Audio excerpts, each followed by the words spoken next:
CBSE, Biology, Class 12, Chapter 5, Principles of Inheritance. Let us learn the biology chapters through questions and answers, which most of the students prefer. Note that PG here is for page, PR for paragraph in your textbook. Questions are in yellow color while answers are white. How do we find the genotype ratio in incomplete dominance experiments?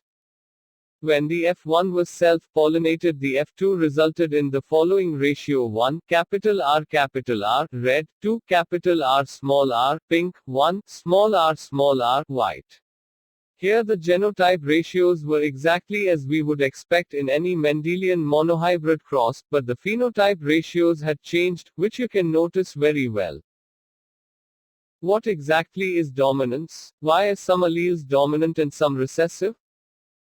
To tackle these questions, we must understand what a gene does. Every gene, as you know, contains the information to express a particular trait. In a diploid organism, there are two copies of each gene, that is, as a pair of alleles. Now, these two alleles need not always be identical, as in a heterozygote. One of them may be different due to some changes that it has undergone, about which you can read further. 3 consecutive base pairs of DNA or gene make a codon, which codes for an amino acid. The amino acids make proteins and enzymes, and modifies the information that particular allele contains. How do you explain in detail about functioning of alleles? Let's take an example of a gene that contains the information for producing an enzyme.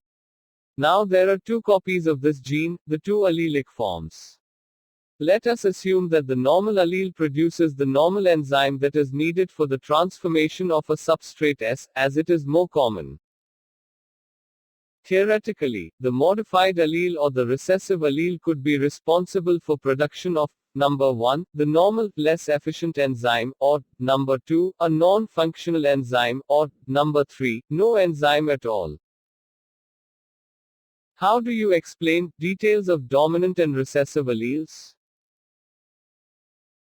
If the modified allele is equivalent to the unmodified allele, then it will produce the same phenotype trait, resulting transformation of the substrate. Such equivalent allele pairs are common. But, if the modified allele produces a non-functional enzyme or no enzyme, the phenotype may be affected. The phenotype trait will only be dependent on the functioning of the unmodified allele.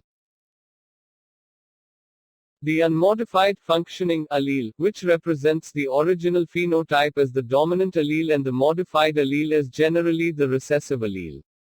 Hence, in the example above, the recessive trait is seen due to non-functional enzyme or no enzyme produced at all.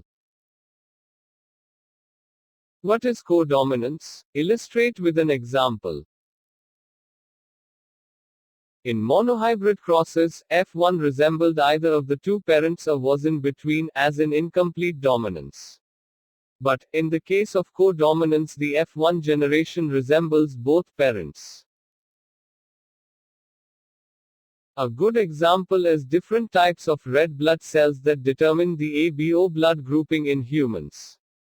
These blood groups are controlled by the gene I.